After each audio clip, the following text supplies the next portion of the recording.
Okay, we're going to work on transferring our value shapes that we talked about in class to the Scratchboard from our image. All right, so first step, if you remember right from the bug project, we had to scribble on the back side using a regular pencil of some kind. Okay, don't use a mechanical, it doesn't work the same. We have plenty of pencils in the classroom, so please just use a regular pencil.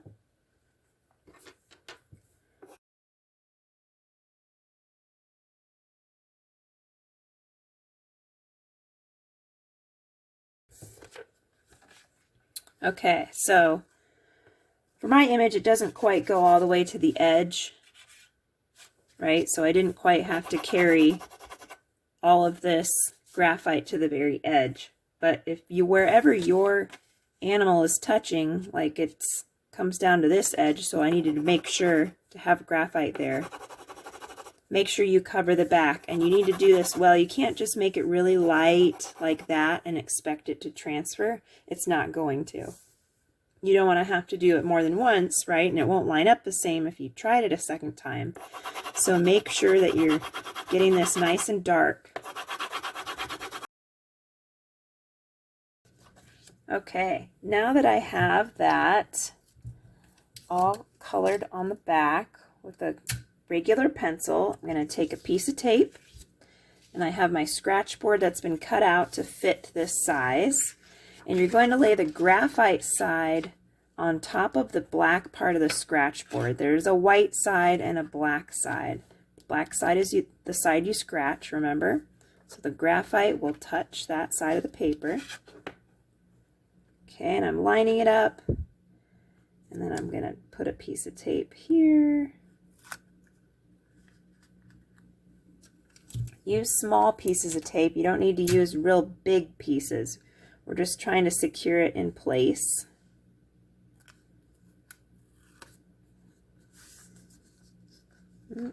Feels a little off there.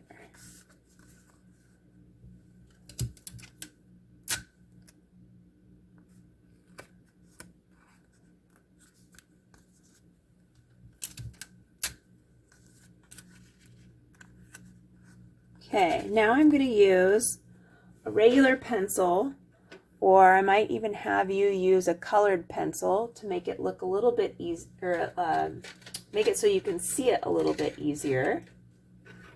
Okay, so what we're going to do is you're looking for those different shapes in value, or the different changes in value, right? So an easier way to do that is by squinting at the photograph. And some areas will start to stand out a little bit more. You'll be able to see the difference between, you know, like some of these values down here that look kind of similar when you just look at the photograph at a glance. All right, so you're just going to start circling, and you have to put a little bit of pressure, right? Because the goal is that as you trace this, it's transferring to your Scratchboard, and you'll be able to see that outline. Okay, again, you don't use a mechanical pencil. It might scratch through and end up scratching the Scratchboard, which you don't want any outlines with, right? Okay.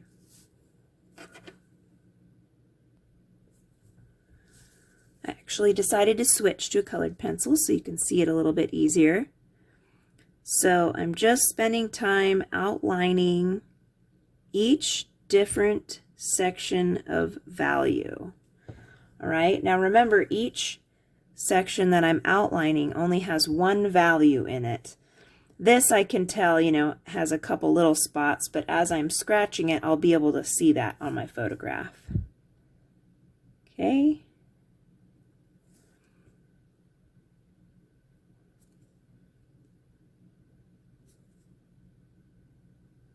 So take the time to outline each different section.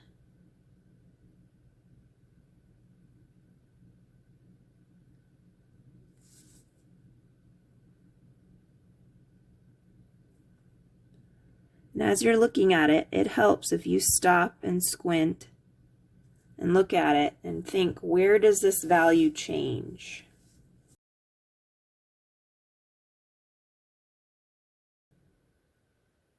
Okay, so I have finished outlining all the different areas of value on my photograph, really paying attention, looking closely to make sure I didn't miss an area, because the next step will be to take this printed picture off of the Scratchboard, right?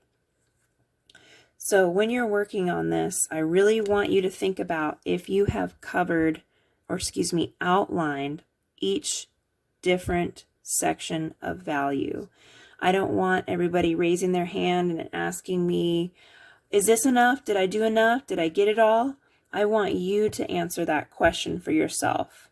Did you section out every area of a different value? Okay, so if you have done that, then you're ready for the next step. Okay? Okay, and so now you'll take the tape off the back. Here's the reveal. You can see that.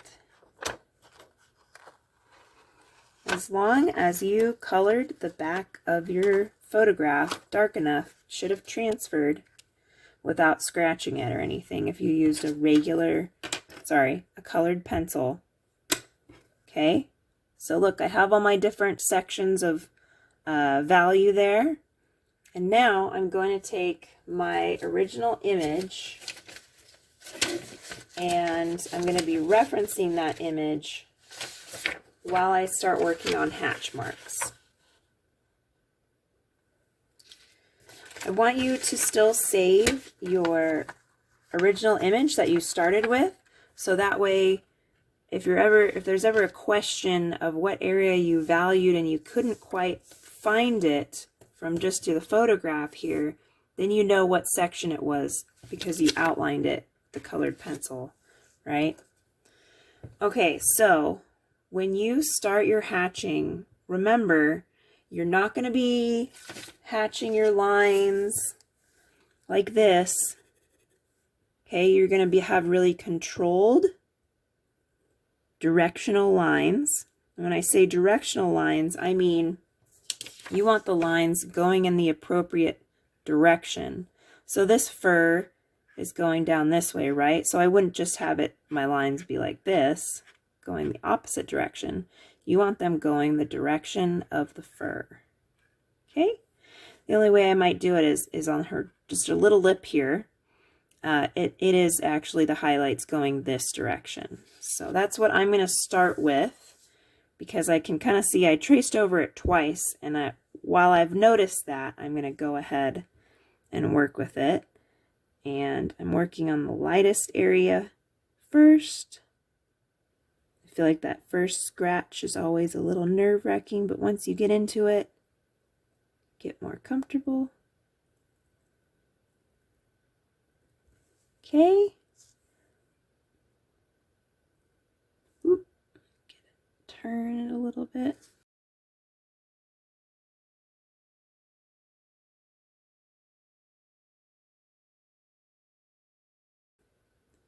For any areas that are like almost a solid white, don't scratch it away completely like this.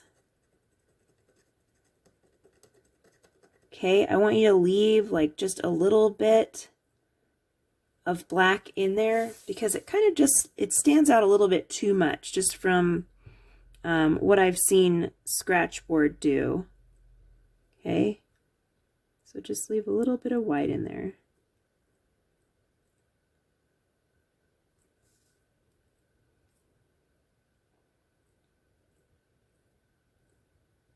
Or I mean a little bit of black, sorry.